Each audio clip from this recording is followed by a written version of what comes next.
Hello students, welcome to our channel. आज के इस वीडियो में हम लोगों ने क्या किया है, कुछ इलेक्ट्रोकेमिस्ट्री के ऐसे क्वेश्चंस लिए हैं जिनमें सिमिलर कंसेप्ट है और ये सभी क्वेश्चंस प्रीवियस ईयर्स में आए हुए हैं JEE advanced, NEET exam as well as JEE mains में, और सभी में एक ही कंसेप्ट लग रहा है। तो इस वजह से इन सबको हमने कंपाइल करके एक ही वीडियो में ले लिया ताकि आप एक कंसेप्ट से जो 2-3 डिफरेंट वैरायटी के न्यूमेरिकल्स आते हैं, उनको सॉल्व करना सीखें। तो आइए पहले क्वेश्चन नंबर 1 से स्टार्ट करते हैं। क्वेश्चन नंबर 1 है, The standard reduction potential is at 298 Kelvin for the following half cells are given below. तो यहाँ पे आपके पास 3, 2, 5 5 हाफ सेल रिएक्शंस गिवन है। फर्स्ट में डाइक्रोमेट आयन का रिडक्शन है, सेकंड में Fe+3 का है, थर्ड में Na+2 का है, फोर्थ में Ag+ आयन का रिडक्शन है और फिफ्थ में Au+3 आयन का रिडक्शन है। सभी के SRP वैल्यू सामने गिवन है और अब आगे पूछा गया है the number of metals which will be oxidized by dichromate ion in aqueous solution is। अर्थात हमें डाइक्रोमेट आयन द्वारा कौन कौन से मेटल्स ऑक्सीडाइज हो सकते हैं, उनके नंबर को काउंट करके बताना है। तो इसमें जो कंसेप्ट लगता है वो ये है कि अगर डाइक्रोमेट आयन मेटल्स को ऑक्सीडाइज कर रहा है, इसका मतलब यहाँ पे हमें एक ऐसा गैल्वेनिक सेल सोचना है जिसमें डाइक्रोमेट आयन तो रिड्यूस हो और मेटल ऑक्सीडाइज हो। अब बच्चों उसके लिए डाइक्रोमेट आयन को कैथोड हाफ सेल में जाना पड़ेगा, ओके। और फिर जो ये मेटल के हाफ सेल्स गिवन है, क्योंकि मेटल आयन मेटल जो है वो हाफ सेल बन गया एक, इसे एनोड बनना पड़ेगा। अब हम क्या सीखे हुए हैं कि इलेक्ट्रोकेमिस्ट्री के अंदर गैल्वेनिक सेल में कैथोड हाफ सेल उसे बनाया जाता है जिसका एसआरपी वैल्यू बड़ा हो, और एनोड हाफ सेल वो होता है जिसका एसआरपी वैल्यू कम हो, ताकि कैथोड हाफ सेल में रिडक्शन हो और एनोड हाफ सेल में ऑक्सीडेशन पॉसिबल हो। तो अब ऐसे में आप देखिए कि जो डाइक्रोमेट आयन का एसआरपी वैल्यू है वो 1.33 वोल्ट है। तो उसके कॉरस्पॉन्डिंग वो मेटल एनोड हाफ सेल पे चले जाएंगे जिनका एसआरपी वैल्यू इससे कम हो। तो ऐसे में आयरन के इस आयन का एसआरपी -0.04 डाइक्रोमेट आयन के एसआरपी से कम है, तो एक तो ये वाला हो जाएगा। डाइक्रोमेट के आयन के रिस्पेक्ट में एनोड हाफ सेल बन सकता है ये, ठीक है। एनआई के रिस्पेक्ट में -0.25 वैल्यू है, तो ये भी बन जाएगा। एजी प्लस 0.80 है, तो ये भी पॉसिबल है। बट एयू आयन वाला जो हाफ सेल है, उसका एसआरपी वैल्यू डाइक्रोमेट आयन से बड़ा है 1.33 से। तो इसका मतलब ये जो है ना, ये डाइक्रोमेट आयन के रेस्पेक्ट में कैथोड बनेगा और वहां पे फिर Au+3 रिड्यूस होगा, तो Cr+3 को क्या करना पड़ेगा, ऑक्सीडेशन। तो अब बताइए बच्चों, कौन कौन से मेटल्स को डाइक्रोमेट आयन ऑक्सीडाइज कर सकता है? आंसर है जिनका एसआरपी इससे कम है। ऐसा क्यों हो रहा है मैं एक बार पुनः समझा रहा हूं। डाइक्रोमेट आयन का कैथोड पे रिडक्शन हो जाएगा, तो जो मेटल है उसका एनोड पर ऑक्सीडेशन हो जाएगा, और एनोड पे होने वाले सब्सटेंस का एसआरपी कैथोड वाले से कम होना चाहिए। ये बात अपने को क्लियरली समझ में आती है, राइट? तो अब बताइए, एक तो आयरन ऑक्सीडाइज हो जाएगा, एक एनआई निकल ऑक्सीडाइज हो जाएगा और एक एजी ऑक्सीडाइज हो जाएगा। तो 3 मेटल्स विल बी ऑक्सीडाइज। किससे? डाइक्रोमेट आयन से। अब ये क्वेश्चन आया था 9 अप्रैल 2024 के इवनिंग शिफ्ट में। अब आप देखिए, एक सिमिलर क्वेश्चन इसी तरह का 2 एग्जाम्स में पूछा गया है, जेईई एडवांस 2009 के अंदर और जेईई मेंस 2023 में। थोड़ा-सा क्वेश्चन में बस चेंज हुआ। आइए एक बार क्वेश्चन पढ़ लेते हैं। For the reduction of NO3- in an aqueous solution, E not value is 0.96, अर्थात NO3- का ये एसआरपी गिवन है और फिर कुछ मेटल्स के एसआरपी वैल्यूज गिवन है, मेटल आयंस के। तो मेटल के जो आयंस है जिसमें वेनेडियम+2 का एसआरपी वैल्यू, आयरन+3 का, Au+3 का और Hg+2 का गिवन है। क्वेश्चन पूछ रहा है the pair of metals that will be oxidise by NO3-। Same पिछले क्वेश्चन की तरह है, वहां डाइक्रोमेट आयन के कॉरस्पॉन्डिंग ऑक्सीडेशन करवाना था और अब नाइट्रेट आयन के रेस्पेक्ट में करवाना है। तो जरा बच्चों सोचिए, हमारे पास नाइट्रेट आयन का जो एसआरपी वैल्यू है वो 0.96 है। अगर आपको दूसरे मेटल्स को ऑक्सीडाइज करवाना है तो गैल्वेनिक सेल ऐसा बनना चाहिए जिसमें नाइट्रेट आयन कैथोड पे हो और वो मेटल का half cell anode half cell बने, और उसके लिए नाइट्रेट आयन के एसआरपी से मेटल के आयन का हाफ सेल का जो एसआरपी वो कम होना चाहिए। तो वेनेडियम वाला कम है, आयरन वाला कम है, एयू वाला ज़्यादा है और Hg+2 वाला भी कम है, क्योंकि 0.96 नाइट्रेट का है और Hg+2 का 0.86 है। इसका मतलब ये और ये मेटल नाइट्रेट आयन द्वारा एक को सॉल्यूशन में क्या हो सकते हैं, ऑक्सीडाइज हो सकते हैं। बिल्कुल सिमिलर क्वेश्चन था पिछले वाले से, बस नाइट्रेट हो गया, वहां पे डाइक्रोमेट था। अब ऑप्शंस देखते हैं। वेनेडियम एंड मरकरी, हाँ तो वेनेडियम एंड मरकरी आ रहा है। मरकरी एंड Fe, तो ये भी आ रहा है। Fe एंड गोल्ड, ये नहीं आ रहा क्योंकि इसमें गोल्ड आ गया और गोल्ड जो है नाइट्रेट आयन द्वारा ऑक्सीडाइज नहीं होगा। उल्टा नाइट्रेट आयन जो है उसको तो एनोड हाफ सेल पे जाना पड़ेगा और गोल्ड जो है वो रिड्यूस होगा, गोल्ड आयन रिड्यूस होगा। ओके, और आयरन एंड वेनेडियम ये हो जाएगा। तो बच्चों ये मल्टीपल चॉइस क्वेश्चन था जेईई एडवांस में, ए यानी फर्स्ट, सेकंड एंड फोर्थ आ गया। यही क्वेश्चन मेंस में आया था, बस क्वेश्चन चेंज कैसे हुआ, वहां पे ये पूछ लिया गया कि कौन कौन से मेटल्स या नंबर ऑफ मेटल्स जो नाइट्रेट आयन द्वारा ऑक्सीडाइज रहेंगे। अगेन इसमें भी आंसर 3 आ जाएगा। तो मेंस में तो नंबर ऑफ मेटल्स पूछा है और एडवांस के अंदर इसमें पेयर पूछा गया। अब इसी कंसेप्ट पे देखिए कुछ क्वेश्चंस और हैं, जैसे कि एक क्वेश्चन ये वाला, the correct value of cell potential in volt for the reactions that occurs when the following two half cells are connected is. अर्थात कहने का मतलब आपको यहाँ पे दो हाफ सेल रिएक्शंस और उनके इनोट वैल्यूज गिवन है। These are the E naught values. एक हाफ सेल डाइक्रोमेट आयन वाला है और एक Fe+2 वाला है। अब ये पूछ रहा है कि इन दोनों हाफ सेल की रिएक्शंस के द्वारा जो सेल बनेगा उसका पोटेंशियल बताना है। तो बच्चों अब इसमें वही कंसेप्ट लगेगा जो ऊपर वाले पार्ट में था। यहाँ पे ये आपका ये हो गया और ये +3 आ जाएगा। क्वेश्चन क्या है, कंसेप्ट क्या लगेगा कि इन दो में से गैल्वेनिक सेल बनाते वक्त हम कैथोड हाफ सेल किसे बनाएंगे? तो आंसर रहेगा हायर एसआरपी वाले को। तो हायर एसआरपी वाले को क्या बनाएंगे अपन? कैथोड। और फिर लोअर एसआरपी वाला क्या बन जाएगा? एनोड। अब आप यहाँ पे चेक करिए कि हायर एसआरपी वैल्यू किसकी है? डाइक्रोमेट की। और लोअर एसआरपी वैल्यू किसकी है? आयरन वाले हाफ सेल की, Fe+2 और Fe के हाफ सेल की है। अब सोचिए, अगर कैथोड आपने आइडेंटिफाई कर लिया कि dichromate will be cathode and Fe+2 part will be anode, तो हमें इनोड सेल जो फाइंड करने का फॉर्मूला पता है, वो होता है SRP cathode minus SRP anode without balancing the half cell reactions. क्योंकि ये बात ध्यान रखनी है, ई इंटेंसिव प्रॉपर्टी है, तो आपके डाइक्रोमेट आयन रिडक्शन के लिए 6 इलेक्ट्रॉन एक्सेप्ट करेगा और Fe+2 या उल्टा कर लीजिए, Fe से Fe+2 जब एनोड पे ऑक्सीडेशन होगा तो 2 इलेक्ट्रॉन का लॉस करेगा। पर बच्चों, हम जब इनोड सेल फाइंड करते हैं तो ये नहीं देखते हैं कि उसमें 6 का लॉस या गेन है या इसमें 2 का लॉस है या गेन का। हमें उसको बैलेंस नहीं करना है। सिंपली सब्सटेंसेस के कैथोड और एनोड वाले जो सब्सटेंसेस हैं उनके एसआरपी लेने हैं बस। विदाउट कंसिडरिंग द इलेक्ट्रॉन्स जो बैलेंस हुए हैं कि नहीं है, उससे हमें कोई मतलब नहीं है। ठीक है जी। तो ऐसे में बताइए कैथोड कौन बन गया? डाइक्रोमेट। उसका SRP value 1.33 minus of minus 0.44। ये 2 बार माइनस क्यों है? माइनस फॉर्मूले का, और वैल्यू जो है आयरन वाले की वो नेगेटिव थी।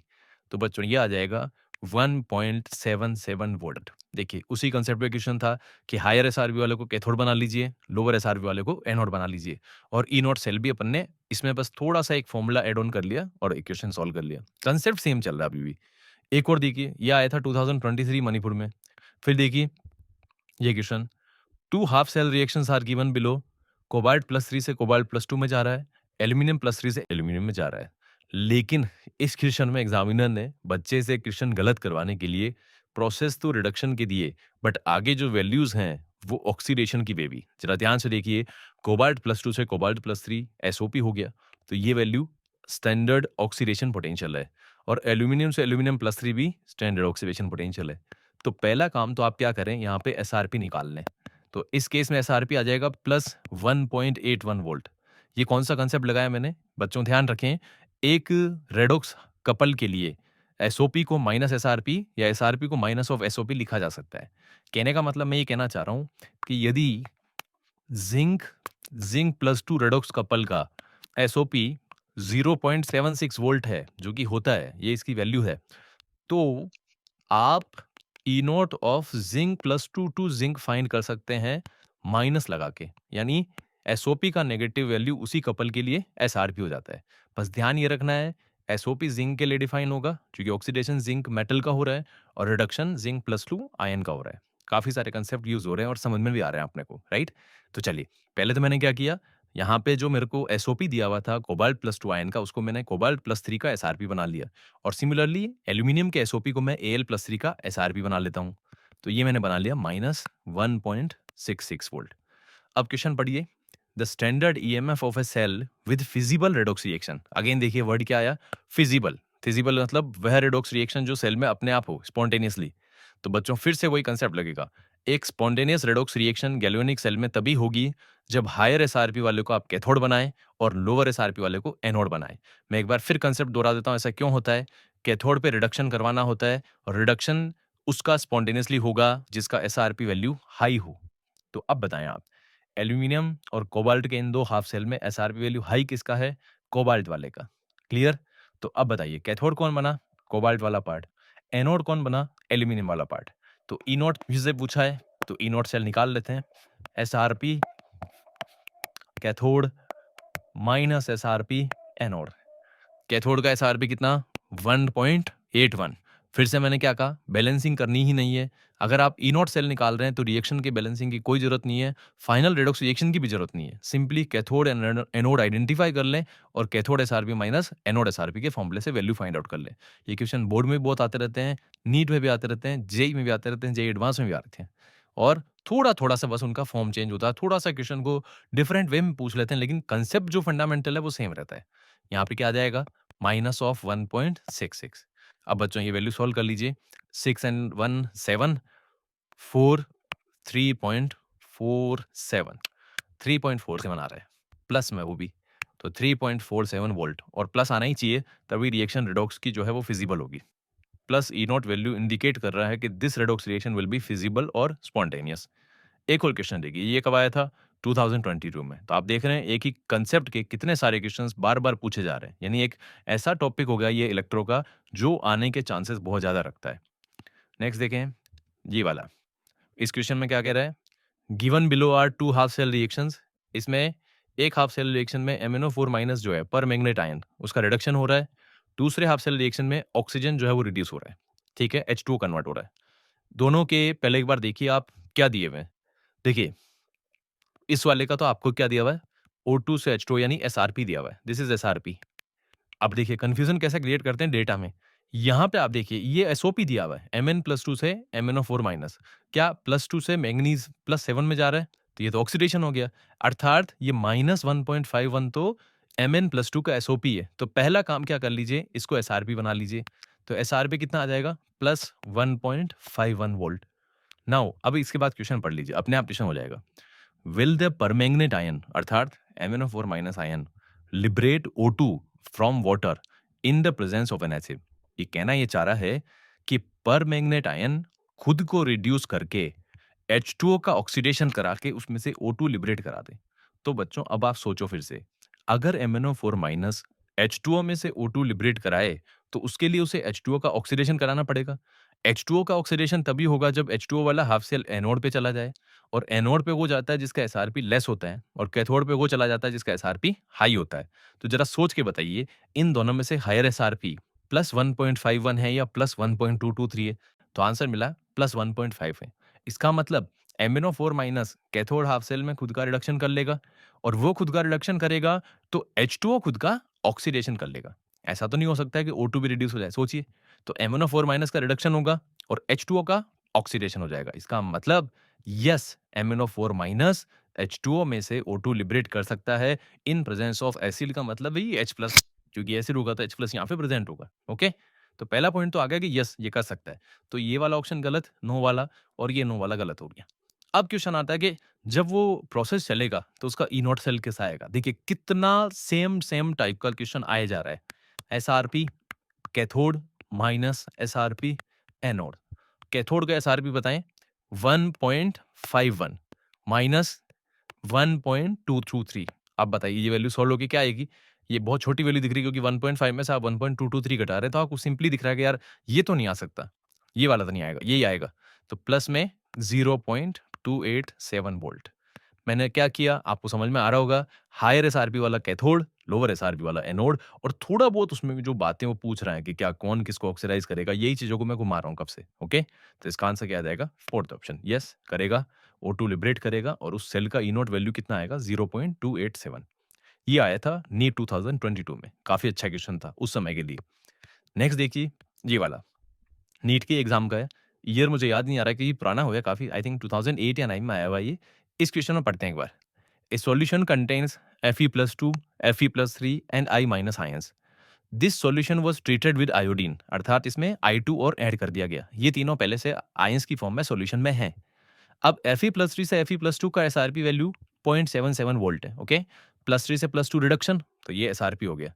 और I2 से I- का भी एसआरपी दिया हुआ है, क्योंकि 0 से -1 जा रहा है, ये भी रिडक्शन है।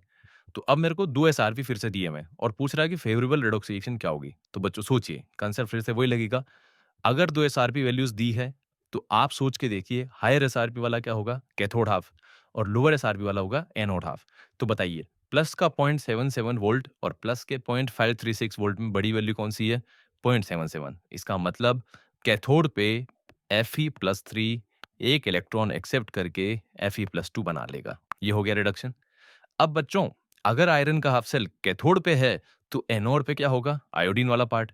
उसे क्या करना पड़ेगा? ऑक्सीडेशन। अब आयोडीन I2 से I- में ऑक्सीडेशन करता है कि I- से I2 में करता है? तो आपको आंसर मिल गया होगा कि I- से I2 में करता है। इसका मतलब एनोड पे I- से I2 बनेगा और ऑक्सीडेशन हो जाएगा। ये -1 से कहाँ जा रहा है? 0 बैलेंस कर दिया, ये लॉस करा दिया 2 इलेक्ट्रॉन का। अब ये रेडॉक्स रिएक्शन हमारे पास फाइनली आ जाएगी। अगर मैं ऐड बैलेंस करके लिख दूंगा तो ये आ जाएगी 2Fe+3 plus 2I- gives 2Fe+2 and plus I2। ये बच्चों 2 इसलिए हो गया क्योंकि इस वाले हाफ को 2 से मल्टीप्लाई करना पड़ेगा। इलेक्ट्रॉन्स का गेन 2 का और लॉस भी 2 का बैलेंस करने के लिए। ये रेडॉक्स रिएक्शन आने के बाद अब आप ऑप्शन पढ़िए। पहला क्या कह रहा है? Fe+2 will be oxidised to Fe+3। गलत। Fe+2 ऑक्सीडाइज नहीं हो रहा, उल्टा Fe+3 रिड्यूस हो रहा है। मतलब ये उल्टा है। Fe+3 रिड्यूस हो रहा है, तो ये गलत। I2 will be reduce to I-, ये भी गलत। I- ऑक्सीडाइज हो रहा है I2 में। तो अगला, there will be no redox reaction. नहीं, रेडॉक्स रिएक्शन होगा जिसमें कैथोड हाफ है आयरन वाला, एनोड हाफ है आयोडीन वाला। I- will be oxidise to I2, ये सही है। तो अब बच्चों बताइए, ये सभी क्वेश्चंस में आपने कंसेप्ट कौन सा सीखा? एक ही, और वो ये है, हायर एसआरपी वाला गैल्वेनिक सेल में कैथोड बनता है और लोअर एसआरपी वाला एनोड बनता है। कैथोड पे रिडक्शन होता है और एनोड पर ऑक्सीडेशन होता है। और इसके बाद आपका जजमेंट है, आपको समझना पड़ेगा कैथोड पे रिडक्शन कौन सा, रिडक्शन प्रोसेस कैसा होता है और ऑक्सीडेशन कैसा होता है। ये कुछ एग्जांपल्स हैं, करिए इनकी प्रैक्टिस और अपने कंसेप्ट्स को अच्छा कीजिए। Thank you.